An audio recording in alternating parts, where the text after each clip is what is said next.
আজ আমরা আয়াতুল কুরসি মানে আরশের আয়াতের মহিমা নিয়ে কথা বলবো। কিন্তু প্রশ্ন হল, কুরআনের এত আয়াতের মধ্যে এটাই কেন সর্বশ্রেষ্ঠ? কারণ 10টা আলাদা পয়েন্টে এই আয়াতে আল্লাহর মহিমাকে তুলে ধরা হয়েছে। শুরুতেই বলা হচ্ছে আল হাইয়ুল কাইয়ুম, মানে তিনি চিরঞ্জীব এবং সবকিছুর ধারক। আর তাই তাকে কখনো তন্দ্রা বা ঘুম স্পর্শ করে না। তিনি সব সময় সজাগ। সৃষ্টির মতো তার কোনো সীমাবদ্ধতা নেই, কোনো বিশ্রামের দরকার হয় না। এরপরই আসে তার পরম কর্তৃত্ব আর সার্বভৌমত্বের কথা।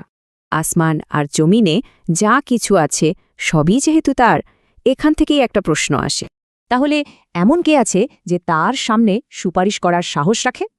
উত্তরটা একদম সোজা, তার অনুমতি ছাড়া কেউই সুপারিশ করতে পারে না। কর্তৃত্বের পর আসে তার জ্ঞানের কথা, যা সবকিছুকে ঘিরে রেখেছে। আল্লাহর জ্ঞানের কোনো সীমা নেই, কিন্তু মানুষ শুধু ততটুকুই জানে যতটুকু তিনি জানান।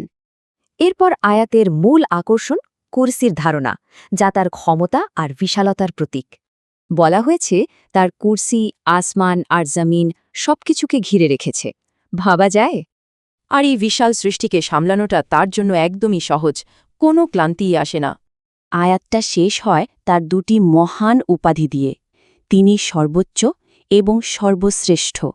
তার এই মহিমা নূর বা বিশুদ্ধ আলো দিয়ে ঢাকা সৃষ্টির আড়ালে। বলা হয় সেই পর্দা সরানো হলে তার নূরের তেজে সবকিছু ধ্বংস হয়ে যাবে। তাহলে এই অসীম সত্তার সাথে আমাদের মতো সসীম সৃষ্টির সম্পর্কটা ঠিক কেমন?